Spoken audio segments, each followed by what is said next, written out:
तर नगरपालिकेमध्ये निवडणुकीमध्ये मवियाची धुळधाण उडालेली आहे। ठाकरेंची शिवसेना आणि शरद पवारांची राष्ट्रवादी काँग्रेसनं या निवडणुकीमध्ये एक प्रकारे बाय दिला होता। काही प्रमाणामध्ये काँग्रेसनं लढण्याचा प्रयत्न केला, पण महायुतीला रोखण्यात त्यांना यश आलं नाही।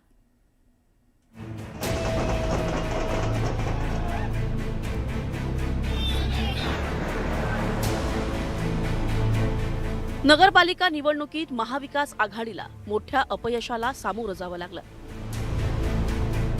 भावकी आणि गावकीतील निवडणूक असल्याचं कारण देत ठाकरेंच्या शिवसेनेनं ही निवडणूक फारशी गांभीर्यानं घेतलीच नव्हती। शरद पवारांच्या राष्ट्रवादी काँग्रेसनंही फारसा जोर लावला नव्हता।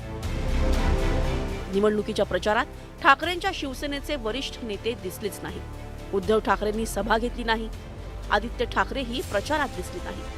ठाकरे बंधूंनी महापालिका निवडणुकीवर लक्ष केंद्रित केलं होतं, तर शरद पवारही प्रचारात फारसे सक्रिय नव्हते। सुप्रिया सुळे, रोहित पवारही मैदानात उतरले नाही। परिणामी नगरपालिका निवडणुकीत मतदारांपर्यंत जाण्याची मोठी संधी मवियाच्या नेत्यांनी गमावली। तर निवडणुकीत पैशाचा गारपीट झाल्याचा आरोप संजय राऊतांनी केला। सत्तेतील 3च पक्ष लढत होते असा टोलाही राऊतांनी लगावला। 30 कोटी बजेट असलेल्या नगरपालिकेवर भाजपा आणि शिंदे 150 कोटी रुपये जिंकायला खर्च करतात। बजेट 30 कोटी आहे त्या नगरपालिकेवर, आणि खर्च किती होतो ते 100 कोटी 150 कोटी। नगरपालिका निवडणुकीमध्ये आतापर्यंत कोणी प्रचाराला चार्टर फ्लाईट आणि हेलिकॉप्टर वापरले नव्हते। आम्ही ती कार्यकर्त्यांवर सोडल्या निवडणुका, पण इथे स्पर्धा सत्ताधारी पक्षातच होती, कोण पुढे जात आहे। निवडणुकीत पैशाचा मोठ्या प्रमाणात वापर झाल्याचा आरोप संजय राऊत यांनी केलाय आणि त्याच्यामुळे पैशाचा प्रचंड धुळा उडाला। म्हटलं गारपीट झाली पैशाची, लोकांना सवय झाली पैसे घेऊन मतदान करायची। उद्धव ठाकरे, शरद पवार हे सेनापती मैदानात नसल्यामुळे त्यांचं सैन्य स्थानिक नेत्यांच्या नेतृत्वात लढलं, मात्र हे पुरेसं नव्हतं। एकंदरीतच मवियाचं कचखाऊ धोरण, नेत्यांच्या अनुपस्थितीमुळे प्रतिमेवर झालेला परिणाम आणि मतदारांना आश्वासक न वाटलेली मविया याचा परिणाम धुळधाळ उडण्यात गेला। मविया नेते पराभूत मानसिकतेतून बाहेर पडतच नाही, हेच त्यांच्या पराभवाचं कारण असल्याचा टोला सत्ताधाऱ्यांनी लगावला। उद्धवजी तर असंही म्हणाले की मला महाराष्ट्राच्या जनतेला देण्यासारखं काहीच नाही। हो, बरोबर आहे,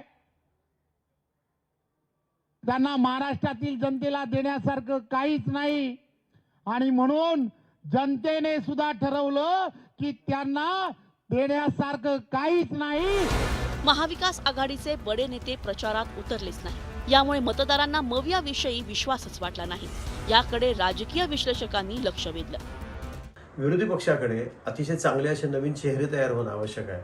दुसऱ्या फळीतलं नेतृत्व वेगाने पुढे आणलं पाहिजे, हे त्यांच्या समोरचं सगळ्यात मोठं आव्हान आहे। ते कसं पेलतात ते भविष्यात दिसेलच, कारण आता जिल्हा परिषद घोडा मैदान जवळ आहे, महानगरपालिका जवळ आहेत। जर दुसऱ्या आणि तिसऱ्या फळीतल्या नेत्यांना ताकद नाही मिळाली तर अडचण होईल। पण त्यांची एक सगळ्यात मोठी कठीण परिस्थिती अशी आहे की असा नेता घडवायला घेतला की तो पक्षांतर करतो, आणि पक्षांतर करणाऱ्यांची संख्या ही प्रचंड आहे। महाविकास आघाडीतील उद्धव ठाकरे, शरद पवारांनी काही सभा घेतल्या असत्या, आदित्य ठाकरे, रोहित पवार या युवा नेत्यांनी रोड शो केले असते, तरी मतदारांवर काही प्रमाणात प्रभाव पडला असता। मात्र महापालिकेच्या पेपरची तयारी करणारी ठाकरेंची शिवसेना, पवारांची राष्ट्रवादी काँग्रेस आणि मनसे नगरपालिकेच्या निवडणुकीत नापास झाली।